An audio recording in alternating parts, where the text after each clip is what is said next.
Did you know that your non-dominant hand and non-dominant arm play a huge role on how well you can control your volleys? In this video, I'm going to show you exactly what the roles are that your offhand, your off arm have to play for you to hit a great volley. And of course, I'll also give you some drills on how to work on that.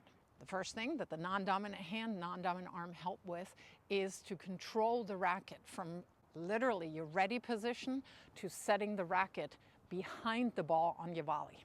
You get into your volley ready position after you transition in from the baseline with an approach shot, or if you're the net player in doubles, you're of course already up at net. If you're hitting an approach shot, most likely on the forehand, you will not already be in your continental grip. I hope you're not actually. So you are in your forehand grip after you're hitting that approach shot. Your offhand also helps control the racket here and actually helps your dominant hand, for me, my right hand, find that grip by just simply stabilizing the racket. One of the reasons I like a backhand slice approach is that I'm already in my proper grip, so I don't have to mess with anything there. Whether I transition in after an approach shot or I'm already at net, as I'm getting ready to split step, when my opponent is about to make contact, I have my left hand out right here, and I simply have the racket rest in it. Very likely, I'm not holding on to it for dear life. Just right here at the throat of the racket. I want to have my elbows in front of my rib cage here because I want to keep my arms out in front. That helps me to set the racket and then make contact in front. If I'm having my arms up here and my left hand, my non-dominant hand just basically, hangs out here, I have to now lift the racket and then turn it. Takes way too long. In terms of height, I have the butt cap about the height of my belly button. So my racket head is around the height of the net. That way I can pop up on high balls, but if I get a low ball, I have an easier time just maneuvering that racket. And as always, the left hand for me, my non-dominant hand, is on the throat of the racket. I also have the tip of the racket slightly pointing forward. I do see people doing this here sometimes, and I'm not sure where that's coming from. The next job that the offhand, off-arm help with is to set the racket behind the ball. Let's start with the backhand volley actually for that. So as you see, I have my left hand always on the throat of the racket. I'm a little boxed out here because that helps me keep that elbow in front. And now I'm basically holding this position. I'm not taking the racket back here with my entire shoulder. I keep this distance here, this box, if you will, and with an ever so slightly upper body turn, I now have my racket squared up behind the ball. So from here, I can now punch forward to the ball, and you do see that my left arm stays up and actively goes back. I'm doing this here, and that is the second job the offhand has. It helps me balance my body. I always use the analogy of walking on a tightrope. I wouldn't just balance with one hand. As my right arm comes forward to make contact, obviously having the racket in my hand, comes forward to make contact, my left arm goes back. Here I'm balanced. How exactly you hold your hand and what you're doing with your fingertips, that doesn't make any difference. Let's look at Barbara Krejcikova, the reigning Wimbledon champion, on how she works with her offhand. Starting the offhand on the throat of the racket helps stabilize the racket there. Stays on the racket as she split steps, stays on the racket as she turns. So you do see here how the racket is lifted. Left hand is still on the racket.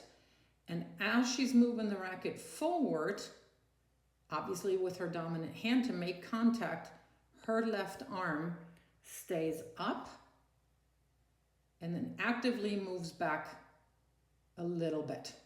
So again, that her upper body here is completely stable and balanced.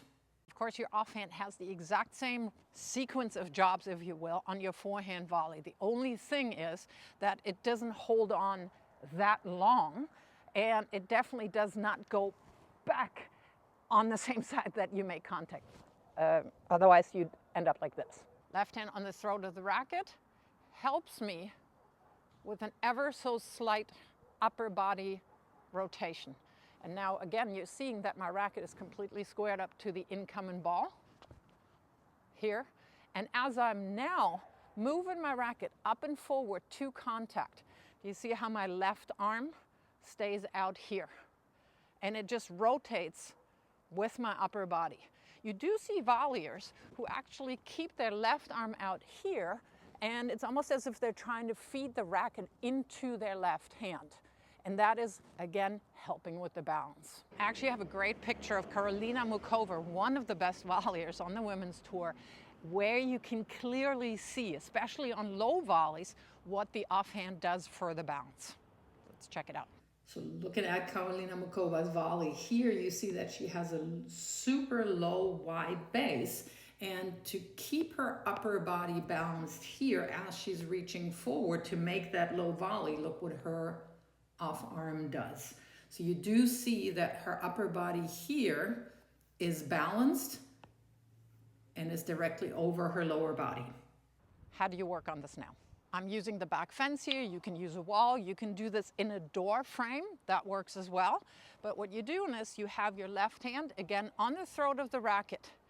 And you notice here, when I'm boxing out, that now my left elbow touches the fence. And from here on out, I'm reaching forward to my contact point, and my left simply extends. And I know that's going to feel a little awkward, a little choppy in the very beginning, but it's simply for you to feel that the left arm goes back, and you're feeling this obviously here by having resistance of the fence. So I know this background is potentially a little weird, but I got rained out for the very last drill. So I'm just going to show you how to do that forehand volley drill, and you can do it in your backyard with cows as spectators. Here's what you do. Have somebody toss the ball to you, so I have a helper here, or you can also set the ball machine very gently, just tossing the ball to you. And what you want to try to do is you're in your ready position, and you're simply reaching over with your offhand, catching the ball before you're actually making contact with it.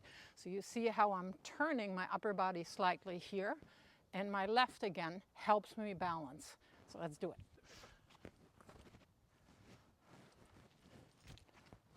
Oop, I let that come too close to me. I cheated a little bit on that one. Let it come behind me a little too much. And if you've made it to the very end of this video, go ahead and leave a suggestion for what you want in one of the next videos down below in the comments, because what does the offhand do on volleys was one of the questions one of you viewers had.